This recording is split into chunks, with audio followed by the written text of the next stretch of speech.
What if your web browser could, I don't know, pretty much read your mind? I know it sounds like something straight out of sci-fi, but that's the big promise behind this game-changing new technology we're going to explore today. ChatGPT Atlas. I mean, really think about it.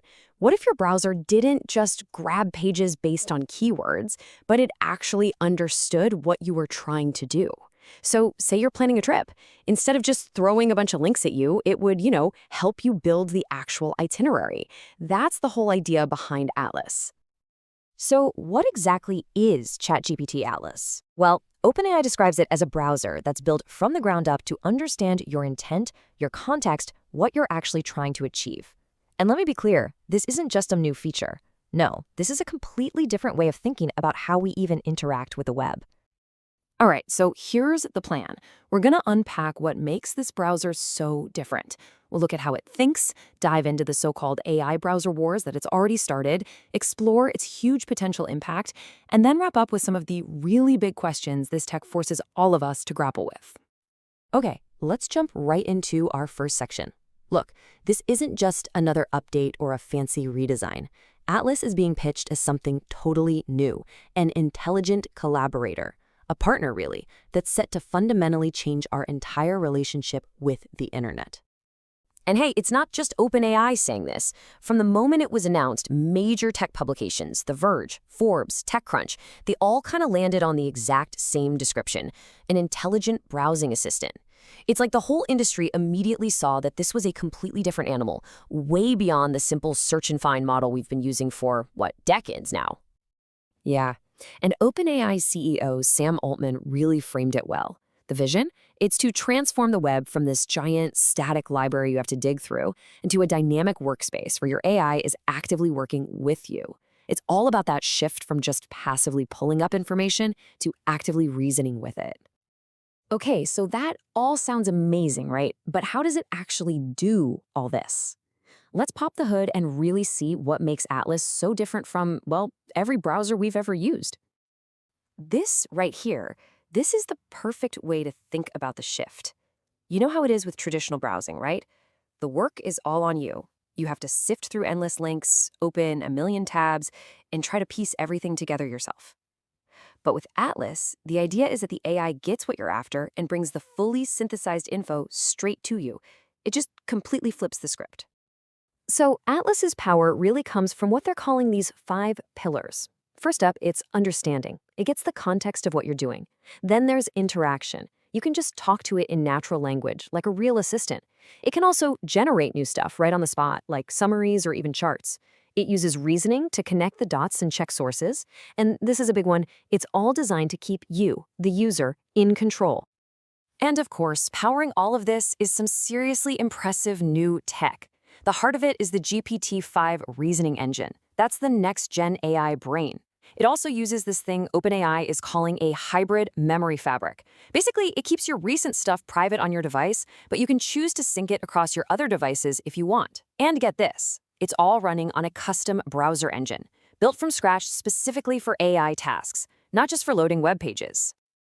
Now, you don't make a move this big without a fight. Of course not. The launch of Atlas has basically put it on a direct collision course with the giants of the web, kicking off what a lot of people are now calling the new AI browser wars. And this wasn't some random overnight decision. If you look back at OpenAI's moves, from the first ChatGPT launch to adding memory to custom GPTs, you can see a really clear, deliberate strategy playing out. The AI isn't just a feature inside an app anymore. With Atlas, the AI is the interface to the entire internet. That's a huge deal. And as the Hans India so perfectly put it, we are witnessing the onset of AI browser wars.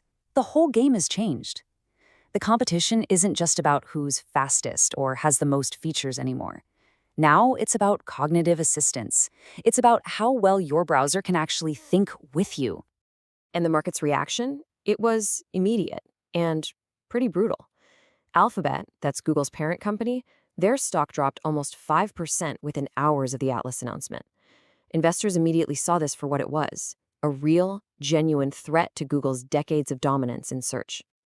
So this really lays out the new battlefield, doesn't it? You've got ChatGPT Atlas with its conversational, reasoning-first approach. Then you have Perplexity Comet, which is positioning itself as the more open and transparent option. And of course, you have the reigning champ, Google, fighting back by weaving its Gemini AI deep into that massive Chrome ecosystem. We're talking three totally different philosophies, all battling for the future of how we browse the web.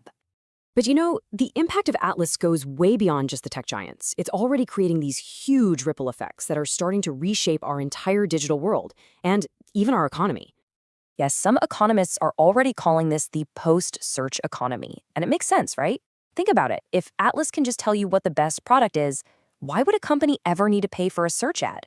This could totally upend the traditional ad and SEO model. It might even create brand new markets where companies sell AI-ready data directly. And it could pull a lot of the software tools we use every day right inside the browser. The really big idea here is the creation of what's being called an AI mediation layer. And what that means in practice is that we're no longer interacting directly with raw information on the web. Instead, an AI is interpreting it, summarizing it, and filtering it for us first. This is a massive change in how we access information and, maybe even more importantly, how we decide to trust what we see online. And you can see these global shifts playing out in a huge way in a massive, dynamic digital economy like India. The opportunities there are just immense. We're talking huge productivity gains, making the web truly accessible in local languages. But the challenges, they're just as big. It brings up tough questions about data sovereignty, whether the AI can understand cultural context, and if regulations can even begin to keep up with this kind of tech. And that, of course, brings us to the really big questions. This technology is incredibly powerful, no doubt about it. But with that power comes some very complex issues we have to confront about our digital future. And this might be the most critical challenge of all, both technically and for society. An AI learns from the data it's fed, right? So when it becomes the gatekeeper, pulling together information from all over the web, can that summary ever be truly unbiased?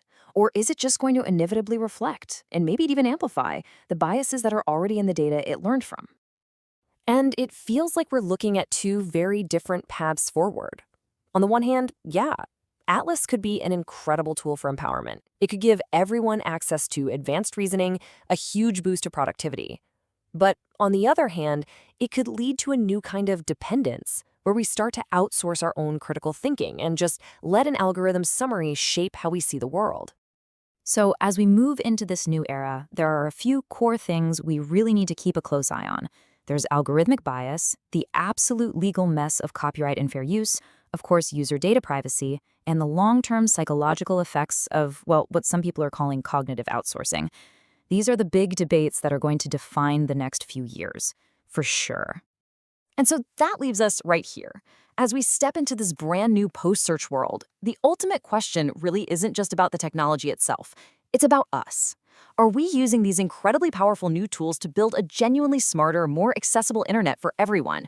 Or are we just finding more and more sophisticated ways to outsource our own thinking?